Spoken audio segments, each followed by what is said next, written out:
नमस्कार, मैं स्वप्निल और आप the news launcher Uttar Pradesh Uttarakhand देख रहे हैं।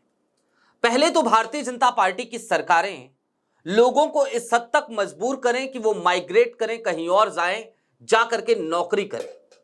और उसके बाद अगर योगी जी का विधायक चीखते हुए, चिल्लाते हुए ये कहने लगे, धमकी देने लगे कि वो जो बाहर गए हैं ना, वो यहां आते हैं, फर्जी मतदान करते हैं, उनको मतदान मत करने देना, उनके वोट कटवा देना, तो फिर इसे क्या ही कहिएगा। आज की तारीख में योगी जी के एक विधायक का यह बयान बड़ी तेजी से वायरल तो है, लेकिन इसके पीछे क्या एसआईआर जो हो रहा है उसकी भी कोई पृष्ठभूमि है क्या? सबसे पहले आपकी स्क्रीन पर दैनिक भास्कर की एक खबर है। भाजपा विधायक बोले, मोदी योगी सरकार गिराने की साजिश हो रही, सऊदी से आकर वोट कर रहे, गोंडा में कहा लिस्ट से इनका नाम हटे। कौन है ये विधायक जी? इनका नाम है बावन सिंह। और इनका पूरा बयान क्या है? तो इन्होंने कहा कि कुछ लोग सऊदी या मुंबई से आकर फर्जी वोट डालते हैं। ये लोग मोदी योगी सरकार को गिराने की साजिश करते हैं। दूसरे शहर या देश में रोजगार के लिए गए लोग विधर्मी हैं। सुन रहे हैं आप? फिर से सुनिए। दूसरे शहर या देश में रोजगार के लिए गए लोग विधर्मी हैं। ऐसे लोगों की यह मंशा है कि कितनी जल्द मोदी योगी सरकार को गिरा दिया जाए। ऐसे विधर्मियों के नाम वोटर लिस्ट से हटाए जाने चाहिए। सभी बूथ अध्यक्ष और बीएलओ अपने अपने क्षेत्र में सक्रिय होकर ऐसे लोगों की पहचान करें। ये कटरा बाजार के विधायक हैं और सरदार पटेल की 150वीं जयंती पर आयोजित कार्यक्रम को ये संबोधित कर रहे थे। एसआईआर को लेकर बीजेपी के पदाधिकारियों को उसी में इन्होंने ये निर्देश दिया। अब दोस्तों, यहां पे कुछ चीजें आपको हालिया दिनों की याद करनी चाहिए। बड़ा माकूल मौका है ना। बावन सिंह जिस वक्त ये बात कर रहे हैं, अभी हालिया दिनों में बिहार के मतदान संपन्न हुए हैं। कई ऐसे पदाधिकारी लगातार सामने आए जिनके 2-2, 3-3 एपिक कार्ड मिले। उत्तराखंड के एक पदाधिकारी हैं भारतीय जनता पार्टी के। फैक्ट चेक हुआ तो पता चला कि उत्तराखंड में अभी हालिया दिनों में जब ग्राम पंचायत चुनाव हो रहे थे तब वो मतदान कर रहे थे। दिल्ली में भी उन्होंने मतदान किया था और अब बिहार पहुंच गए और बिहार में भी अपनी माताजी के साथ उन्होंने लोकतंत्र के इस पर्व में प्रतिभाग किया, मतदान किया। और बकायदा जुर्रतें देखिए, तीनों जगह के मतदान की तस्वीरें उन्होंने खुद ही साझा करी थी अपने सोशल मीडिया हैंडल पर। पूर्व राज्यसभा सांसद राकेश सिन्हा, उन्होंने भी दिल्ली में मतदान किया था और दिल्ली में मतदान के बाद वो बिहार पहुंच गए, अपने गृह राज्य, वहां भी मतदान किया। चलिए, ये तो छोटी छोटी कारगुजारियां हैं, इनको छोड़ दीजिए। बावन सिंह जिन लोगों को विधर्मी कह रहे हैं, करार दे रहे हैं, वो कौन लोग?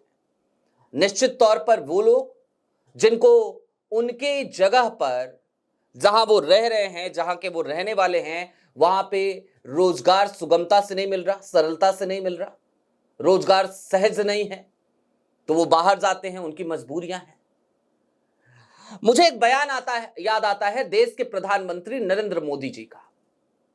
सत्ता में तब नए नए आए थे तो इन्होंने एक बयान दिया था। इन्होंने कहा था कि मेरी कोशिश है कि जो जहां का हो उसको वही रोजगार मिले, किसी को कहीं जाने की जरूरत ना पड़े।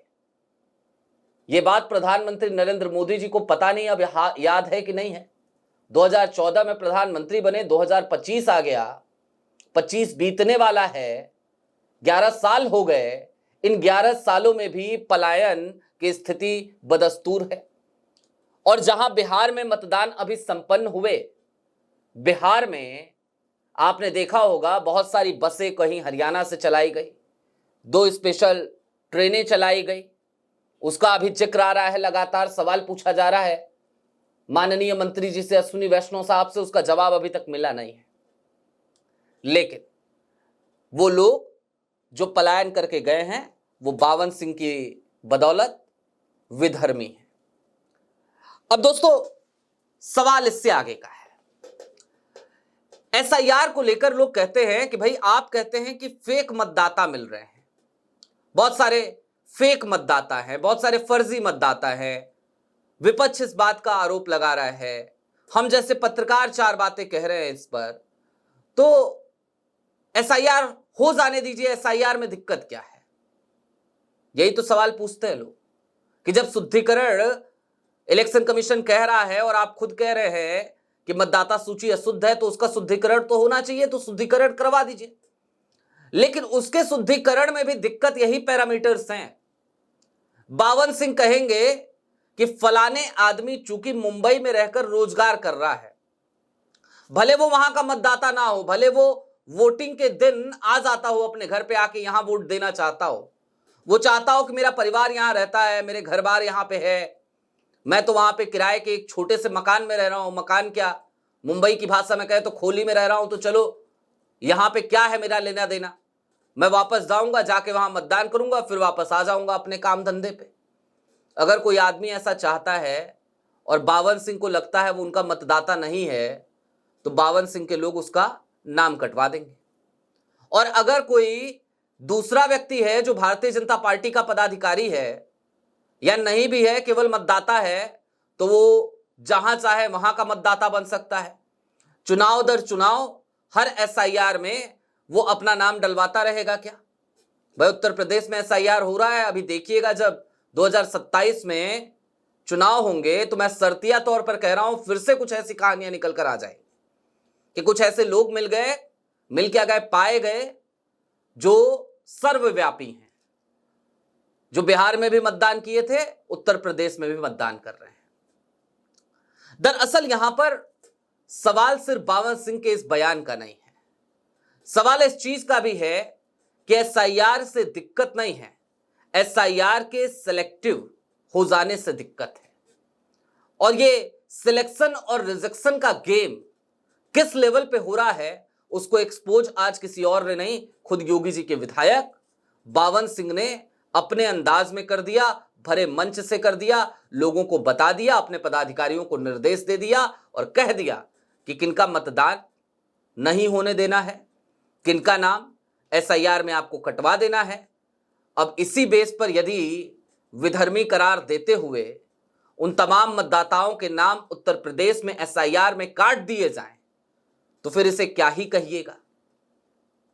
इसे अगर स्वस्थ लोकतंत्र कहते हैं तो भाई आप सबको बधाई कि आप दुनिया के सबसे बड़े लोकतंत्र के नागरिक हैं, और अगर आप उत्तर प्रदेश के निवासी हैं तो इसकी भी बधाई कि आप दुनिया के सबसे बड़े लोकतंत्र के, सबसे बड़े राजनीतिक सूबे के निवासी हैं, वहां के मतदाता हैं, फिल वक्त तक आगे रहेंगे नहीं रहेंगे वो ज्ञानेश कुमार जाने, या फिर कि वो बावन सिंह जैसे भारतीय जनता पार्टी के लोग जाने, या फिर कि साहेब जाने, उनकी मर्जी जाने।